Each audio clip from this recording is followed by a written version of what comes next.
Good morning students.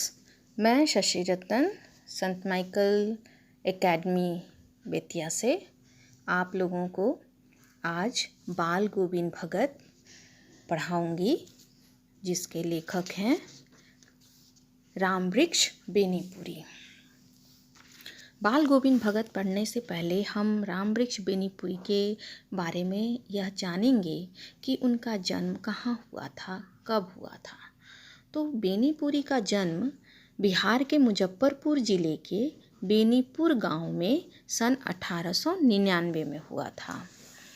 उनके माता पिता का निधन बचपन में ही हो जाने के कारण रामवृक्ष बेनीपुरी की आरंभिक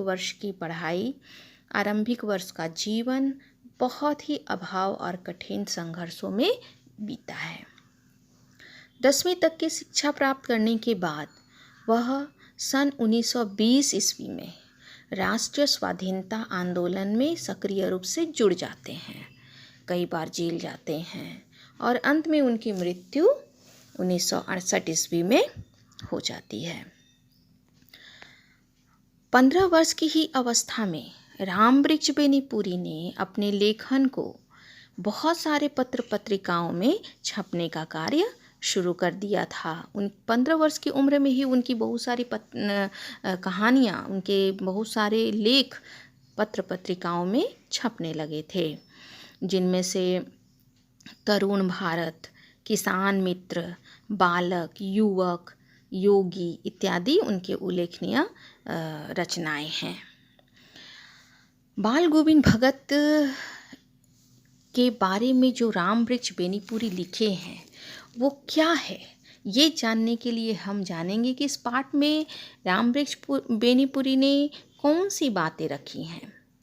तो बाल गोविंद भगत रेखा चित्र के माध्यम से लेखक ने एक ऐसे विलक्षण चरित्र का उद्घाटन किया है जो मनुष्यता, लोक संस्कृति और सामूहिक चेतना का प्रतीक है। वेशभूषा या बाह्य आडंबरों अनुष्ठानों से कोई सन्यासी नहीं होता। बस यही बताना चाहते हैं कि कोई अगर वेशभूषा धारण कर लेता है, पंडित योगी बन जाता है, तो उसकी वेशभूषा से उसे साधु न समझा जाए। सन्यास का आधार जीवन के मानवीय सरोकारों से होता है। यानी कोई पाखंडी की तरह वेशभूषा धारण कर ले और अपने आप को जोगी कहने लगे, सन्यासी कहने लगे, तो वो सन्यासी असल मायने में नहीं होता है। बाल गोविंद भगत इसी आधार पर लेखक को सन्यासी लगते हैं। यह पाठ सामाजिक रूढ़ियों पर भी प्रहार करता है। इस रेखाचित्र की एक विशेषता यह है कि बाल गोविंद भगत के माध्यम से ग्रामीण जीवन की सजीव झांकी देखने को मिलती है। यानी यहाँ हम देखेंगे कि गांव की भी झलकी हमें देखने को मिल रही है कि गांव का वातावरण कैसा होता है, लोग कैसे होते हैं, किस तरह से खेती बाड़ी से जुड़े रहते हैं इत्यादि। ये सारी बातें हम इस पाठ के अंतर्गत देखेंगे। तो आइए हम शुरू करते हैं। बाल गोविंद भगत। बाल गोविंद भगत मझोले कद के गोरे चिट्टे आदमी थे। 60 से ऊपर के ही होंगे। बाल पक गए थे। लंबी दाढ़ी या जटाजूट तो नहीं रखते थे, किंतु हमेशा उनका चेहरा सफ़ेद बालों से ही जगमग किए रहता। बाल गोविंद भगत मझोले कद के गोरे चिट्टे आदमी थे, यानी कि गोरे व्यक्ति थे। नाटा कद था उनका और करीब उनकी उम्र 60 से ऊपर की ही होगी। बाल पक गए थे, लंबी दाढ़ी भी रखते थे, सिर पर उसी तरह से जटा, जिस तरह से साधु लोगों का जटा होता है उस तरह का वो जटा बनाए रखते थे। उनका चेहरा हमेशा वो सफ़ेद बालों के कारण जगमग किया करता था। कपड़े बिल्कुल कम पहनते थे। उन्हें बहुत ज़्यादा कपड़े पहनने की आवश्यकता नहीं थी, बहुत कम कपड़े पहनते थे। कमर में एक लंगोटी मात्र और सिर में कबीर पंथियों की सी कनफट्टी टोपी, यानी कि वो कमर में एक लंगोटी ही पहनते थे और सिर पर कबीर पंथियों की जो कटी हुई टोपी होती है वही पहना करते थे। जब जाड़ा आता एक काली कमली ऊपर से ओढ़े रहते। मस्तक पर हमेशा चमकता हुआ रामनंदी चंदन जो नाक के एक छोर से ही औरतों के टीके की तरह शुरू होता। यानी कि वो जाड़े का जब समय आता तो एक काला कंबल धारण कर लेते थे, नहीं तो ऐसे गर्मी के दिनों में बस एक लंगोटी और सिर पर कबीरपंथी टोपी पहनते थे। और जब ठंडा का मौसम आता तो वो क्या करते, वो एक काला कंबल ओढ़ लेते थे और अपने एक नाक के छोर से दूसरे सिर मस्तक तक, यानी ऊंचाई तक, नाक के एक छोर से मस्तक तक वो रामानंदी चंदन का टीका लगाते थे। जैसे कि औरतें देखोगे कि छठ के समय में अपने नाक से लेकर मस्तक तक सिंदूर लगाती हैं, ठीक वैसे ही वो भी रामानंदी चंदन का टीका लगाए रखते थे।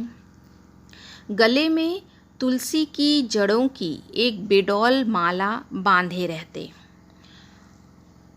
ऊपर की तस्वीर से यह नहीं माना जाए कि बाल गोविंद भगत साधु थे, यानी गले में भी उनकी तुलसी के जड़ों का एक ऐसा जैसे तैसे गुथा हुआ माला, बेडौल सा माला पहने रहते थे। तो इन सब चीज़ों को देखकर, इनके इस चित्र को देखकर लेखक यहाँ बताना चाह रहे हैं कि ऊपर की तस्वीर से यह नहीं माना जाए कि बाल गोविंद भगत साधु थे। नहीं, बिल्कुल गृहस्थ। उनकी गृहिणी की तो मुझे याद नहीं, उनके बेटे और पतोहू को तो मैंने देखा था। थोड़ी खेती बाड़ी भी थी, एक अच्छा साफ सुथरा मकान भी था। यानी कि बाल गोविंद भगत के बारे में लेखक बता रहे हैं कि उनकी इस तस्वीर को देखकर आप ये मत अंदाज़ा लगाइएगा कि ये साधु थे, ये पक्के गृहस्थ थे। और इनकी पत्नी को तो खैर मैंने नहीं देखा है, लेकिन हाँ, इनके बेटे और पतोहू को, यानी बेटे बहू को मैंने देखा है।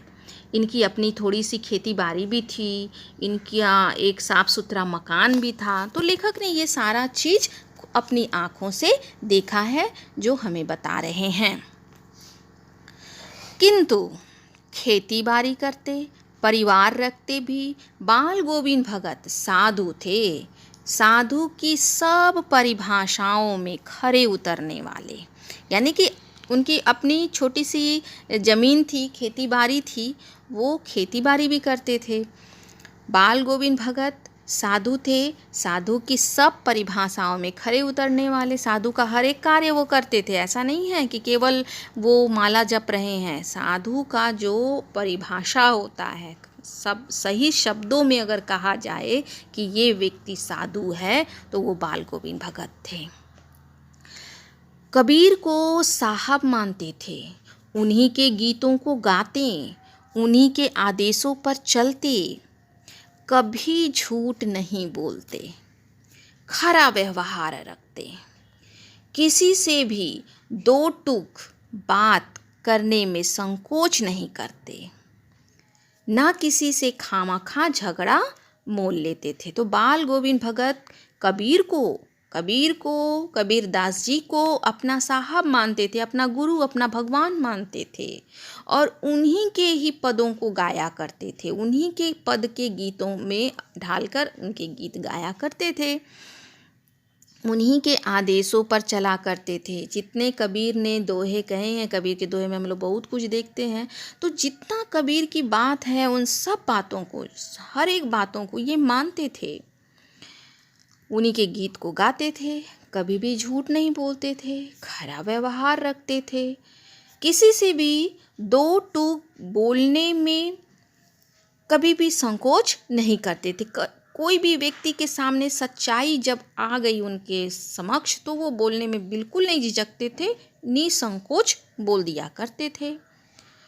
किसी से खामखा झगड़ा कभी नहीं बोलते थे, किसी की चीज़ नहीं छूते थे, ना बिना पूछे व्यवहार में लाते थे। वो किसी का चीज़ ना छूते थे, ना कभी उस चीज़ को बिना पूछे व्यवहार में लाते थे। इस नियम को कभी कभी इतनी बारीकी तक ले जाते कि लोगों को कौतूहल होता। कभी वह दूसरे के खेत में शौच के लिए भी नहीं बैठते। अब वह गृहस्थ थे, लेकिन उनकी सब चीज़ साहब की थी। देखियो, साधु जो होते हैं उनका हर एक चीज़ उनके भगवान, उनके गुरु का होता है। यहाँ पर ये पक्के गृहस्थ थे। गृहस्थ होते हुए भी ये मेहनत करके, और जो भी इनका खेत में अनाज पैदा होता वो क्या करते थे, सिर पर लाद कर पहले उसे साहब के दरबार में यानी कि कबीर के मठ में ले जाकर दे देते थे, जो उनके घर से 4 कोस दूर पर था। यानी कि घर से 4 कोस की दूरी पर वो पैदल जाते थे, सिर पर अनाज रख कर लेकर जाते थे और साहब के दरबार में यानी कि कबीरपंथी मठ में रख दिया करते थे। वह दरबार में भेंट रूप रख लिया जाकर प्रसाद रूप में जो उन्हें मिलता उसे घर लाते और उसी से गुजारा चलाते। यानी कि जो भी उनको दान में वहाँ से मिलता अनाज तो जाकर वो कबीरपंथी मठ में रख देते, उसके फलस्वरूप उनको वहाँ से जो दान में मिलता वो लाते और घर में रख कर उसी से अपना गुजारा चलाते थे। इन सब के ऊपर मैं तो मुग्ध था, उनके मधुर गान पर जो सदा सर्वदा ही सुनने को मिलते हैं। कबीर के वे सीधे सादे पद जो उनके कंठ से निकलकर सजीव हो उठते हैं। यानी लेखक यहाँ बता रहे हैं कि किस तरह से जब मैं उनके गाना को सुनता था, मैं तो उनके गानों पर बिल्कुल मुग्ध रहता था, क्योंकि लगता था कि वो उनके कंठ से निकलकर एकदम सजीव चित्र, यानी कि वो एकदम सामने दिख रहा हो, वैसा सजीव चित्र उनकी आवाज़ में हमें झलकता था। तो इस तरह से रामवृक्ष बेनीपुरी बाल गोविंद भगत के बारे में हमें बता रहे हैं। आगे मैं दूसरे वीडियो के अंतर्गत आपको आगे का लेसन इसमें जो आगे का लेसन है वो मैं दूसरे वीडियो में बताऊंगी। धन्यवाद।